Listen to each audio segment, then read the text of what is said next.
Okay, there we go.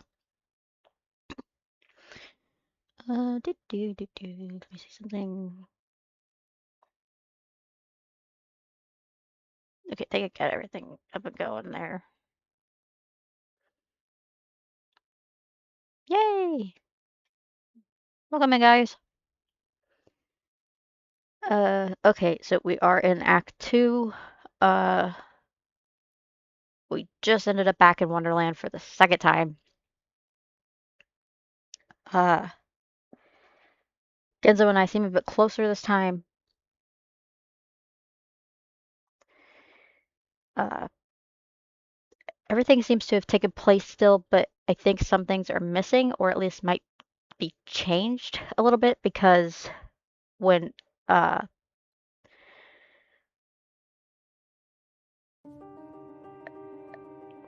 no problem, Taco. I just had to go to bed last night because um it was like really, really late, if I could say.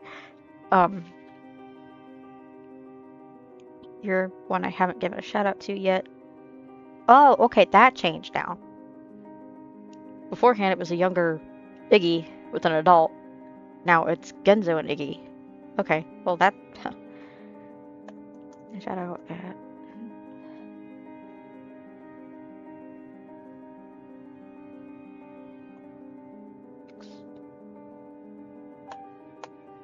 there we go.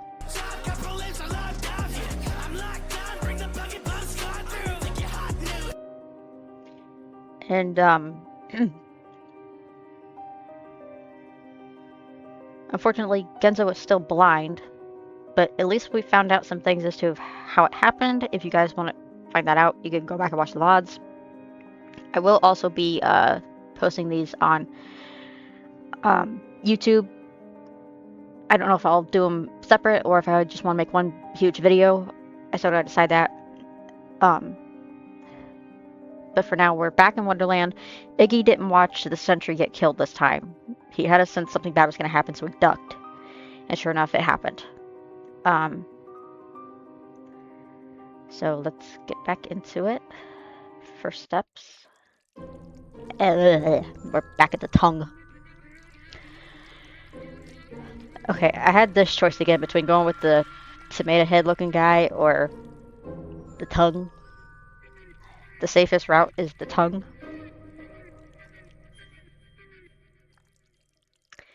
So we're gonna hear squilch and splash and all that again. It's a tongue.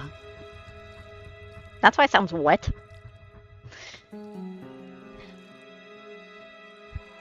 They're getting the French kiss they didn't know they didn't want. I pushed myself shakily to my feet and tried to take a step, but promptly slip and fall face first into the pink pulp. Next to me, Genzo's crawling forward on all fours. His face is betraying his disgust.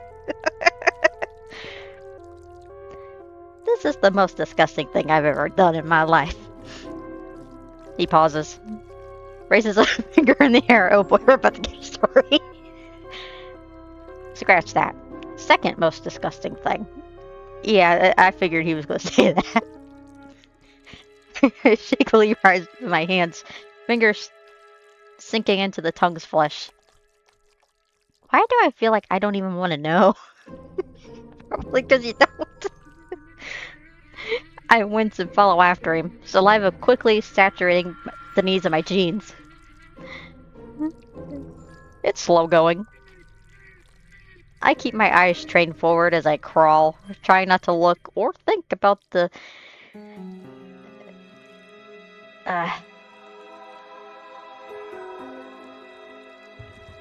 Forgive me, these words, I swear. Basically the saliva seeping beneath my fingernails. Ugh. But we're halfway there, halfway across the vast ocean of pink. We need to keep moving. It's at that moment the tongue moves. It starts a low rumble. Then the salmon-colored flesh begins to undulate, giving rise to rippling tremors that send our bodies bobbing. Genzo. I attempt to crawl toward them, just as a veritable mountain of flesh rises up from the ground, taking us with it. The fuck? Genzo loses his balance and lands with a splat on his back, his hands to his head. The vast ocean of pink sounds like the worst thing I've ever heard.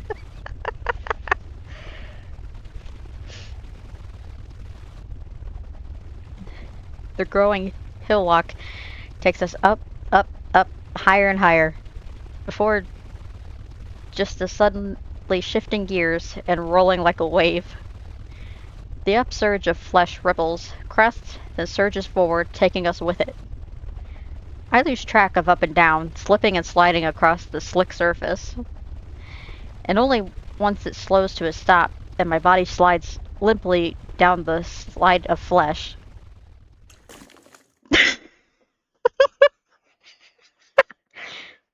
Do I notice how close we are to that all-seeing eye? Genzo slides down next to me. Neither one of us make a sound, as the warbling pupil of an eye dilates, focuses, and stares straight through us. I can see into your soul. I can see tiny twitches of movement, just ever so slight, jumping back and forth between us. Splurter splush. Quiet. Moisture dribbles down my forehead and cheeks past my collar to tickle my spine. Quiet. My hand moves before I can stop it. It slaps down atop the Kenzo's, seeking out the safety, seeking out that one feeling that could possibly calm the panic rising up into the back of my throat. Okay, when he said he was raising his hand to slap, I thought he was going to say, I poked it.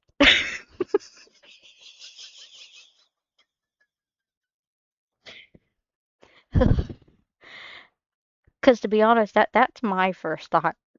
You're staring at me like that, I'm going to poke it.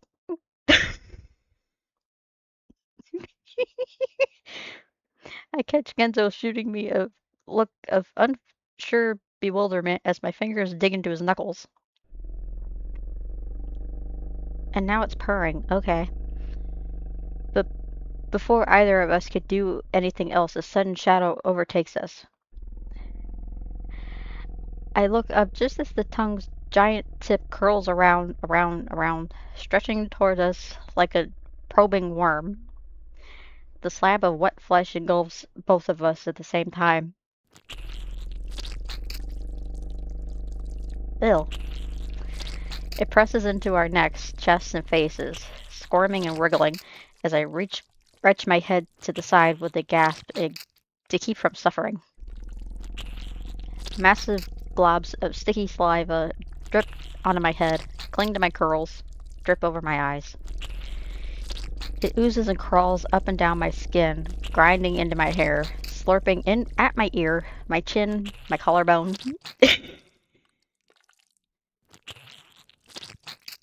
The panic is rising up again, clawing at my chest.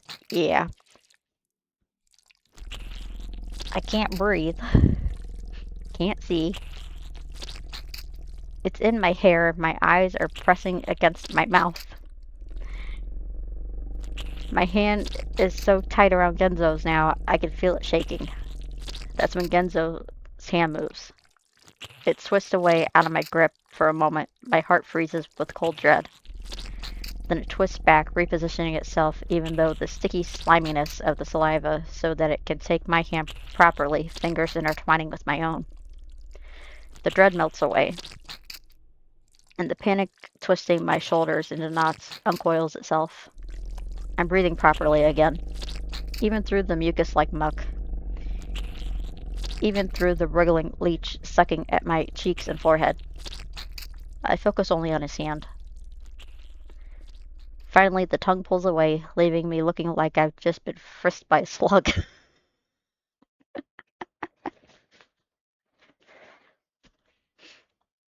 I peer over the blurry lenses of my glasses at Genzo, who looks similarly uh, deteriorated.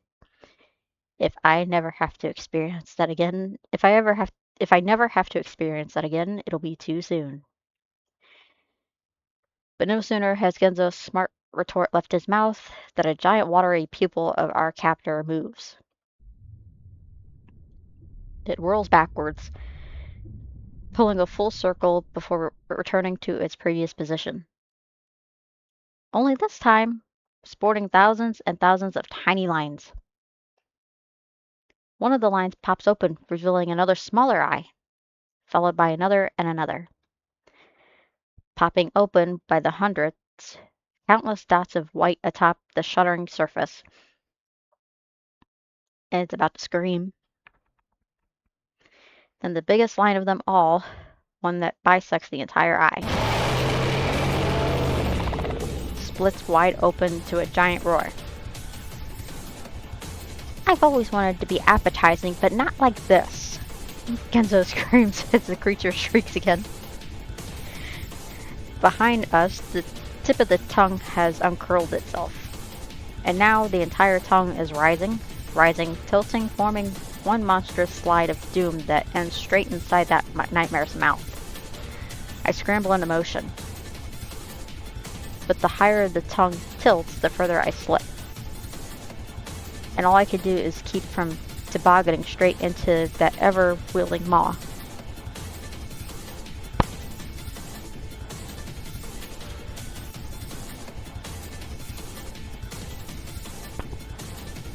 Okay, I may have to get off here because... Okay, I'm gonna have to get off here because it's storming here, unfortunately. I hate to do that. But, as soon as the storm ends, I will be back on. I promise. I didn't know it was gonna storm like it was. Let me save it real quick. I'm so sorry, guys. I will be back on as soon as the storm is over. I don't know how bad it's gonna get, and I don't want anything getting ruined. But I will be back later.